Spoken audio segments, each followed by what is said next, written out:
નમસ્કાર દર્શક મિત્રો, હું છું રૂપલ લુણીચિયા. સંપૂર્ણ ન્યૂઝમાં આપનું સ્વાગત છે.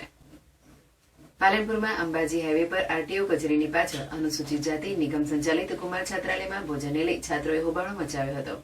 છાત્રોએ કહ્યું કે જમવામાં કાચ, કાંકરા અને રોટલી કાચી આવે છે. છેલ્લા લાંબા સમયથી ભોજનની ગુણવત્તા ખરાબ હોવાના મુદ્દે છાત્રોમાં નારાજગી છે. મંગળવારે રાત્રે હોસ્ટેલમાં અભ્યાસ કરતા 200 થી વધુ છાત્રોમાં ભારે રોષ ફાટી નીકળ્યો હતો.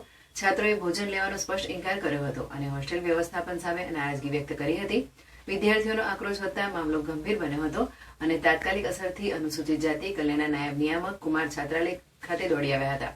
હોસ્ટેલ પહોંચતા તેમણે છાત્રોની ફરિયાદ સાંભળી અને પરિસ્થિતિની સમીક્ષા કરી હતી. તમામના જવાબો લીધા હતા. છાત્રોની મુખ્ય ફરિયાદ હતી કે અનેક દિવસોથી અપૂરતું ગુણવત્તા વિહોણો અને અસ્વચ્છ ભોજન પીરસવામાં આવી રહ્યું છે. પૂરતું દૂધ, શાકભાજી, દાળ અને પૌષ્ટિક આહાર મળતો નથી, જેના કારણે આરોગ્ય પર અસર પડી રહી છે.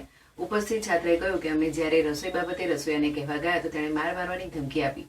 છાત્રોએ જણાવ્યું કે જમવામાં કાચ આવે, કાંકરા આવે, રોટલી કાચી આવે. અમે સવારે દોડીને આવે અને સારું જમવાની સુવિધા ન મળે તો શું કરવાનું? અમને અનેક દિવસોથી આવું હલકી કક્ષાનું ભોજન આપવામાં આવી રહ્યું છે. પૂરતું દૂધ, શાકભાજી, દાળ અને પૌષ્ટિક આહાર મળતો નથી. નિયામક દ્વારા છાત્રોને ખાતરી આપવામાં આવી હતી કે ગુરુવારથી જ નવા મેનુ મુજબ પોષણયુક્ત અને સ્વચ્છ ભોજન આપવામાં આવશે.